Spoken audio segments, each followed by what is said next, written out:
Luka Brinkat ta' 20 sena li joqgħod ħal-qormi wieħed mit-tliet kuntistabbli li ġew sospiżi mill-korp tal-Pulizija inżamm arrestat brabta ma' vjolenza eċċessiva. L-imputat ġie mixli li uża l-vjolenza fuq żewġ persuni ta' nazzjonalità barranija aggravata bil-fatt li huwa uffiċjal pubbliku. Il-prosekuzzjoni mmexxija mill-ispetturi Omar Zammit u Joe Merċieqa spjegat li l-imputat flimkien ma' żewġ kuntistabbli sospiżi l-oħra li jaħdmu fl-Assa tal-Ħamrun kienu allegatament imorru ġo għalqa f'ħal-qormi fejn kienu jieħdu l-allegat vittmi fid-dlam u jsawtuhom. Fil-qorti ġie spjegat li kienu kuntistabbli oħra li marru quddiem il-Kummissjoni tal-Istandards fih dan il-Korp tal-Pulizija u għamlu ilment nhar il-ġimgħa 7 Ottubru. Il-prosekuzzjoni qalet li Brinkat flimkien ma' żewġ kuntistabbli tal-Pulizija ġew sospiżi mill-korp l-għada is-Sibt 8 Ottubru. Il-prosekuzzjoni qalet ukoll li waqt l-arrest l-imputat qal li beda jħoss u ġieħ f'sidru u nżamm rikoverat l-isptar.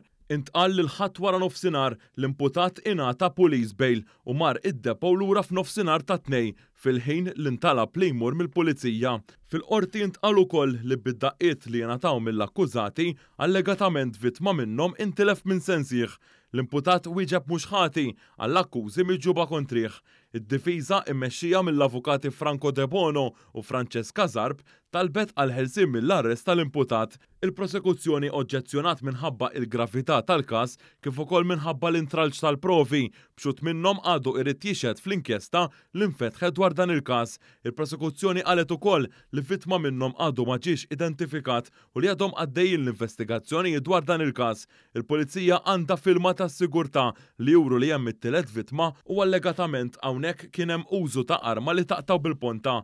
Il-qorti ippreseduta mill-Maġistrat tal-Assa Monika Vella ċaħdet it-talba għal ħelsien mill-arrest.